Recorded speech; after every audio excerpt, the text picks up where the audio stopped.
Hey everybody, welcome back to Bible Fun with the Nuns. Today we started the book of Zechariah in chapter number 1, so let's get started. Okay, if you can't tell, basketball on the Olympics is about Basketball's to start. about to start. 4x4 just ended. We got a lot going on. So it's your lucky day. Tell them what y'all read first. Zechariah 1. We read Zephaniah, and we had some good takeaways. It was great, and then it was the complete wrong passage. But hey, we're in the prophets, right?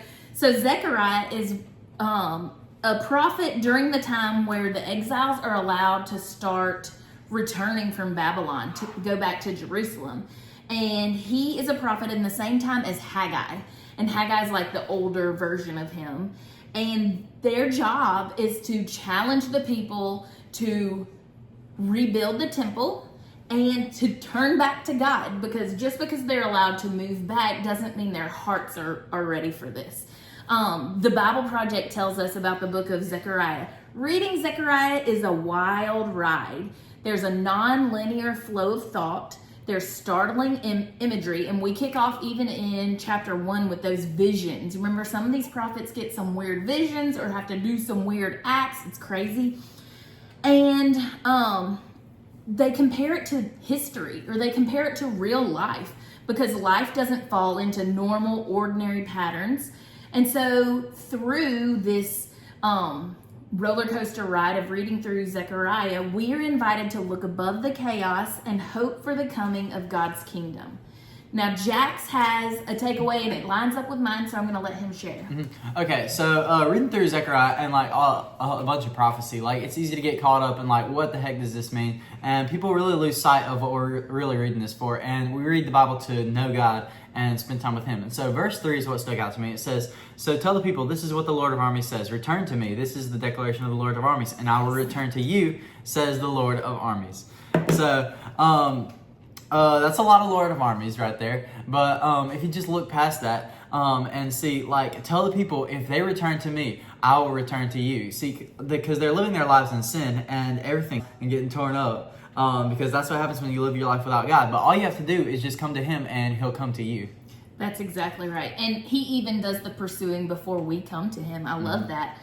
And so what we're seeing here is a lot of these people who are returning to Jerusalem. Remember, it was like 70-ish years that they were in exile. And so a lot of these people were even born in exile. They are returning to a land they haven't even been to. And so they're going back to Jerusalem, the land of their fathers, and they have a decision to make. They have to decide, are we going to be like our parents and turn to every other thing but Yahweh, the real God, or are we going to make a change and return to God?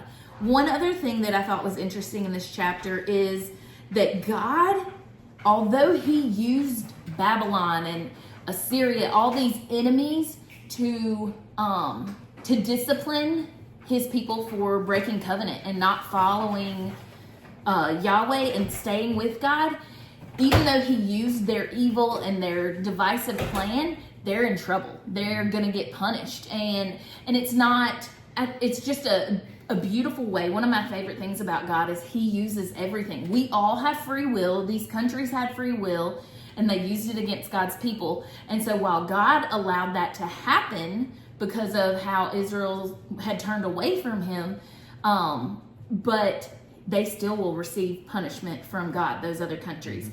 Yet the theme that recurs, especially in the prophets, anyone who comes to God can have a relationship with Him, no matter who they are, free, slave, Jew, Gentile, whoever, they can all come to God. And so as we start out this book of Zechariah, where is your heart? Maybe you're backslidden. Maybe you're hiding from God. Do you need to return as God is calling the Israelites? He's calling us too.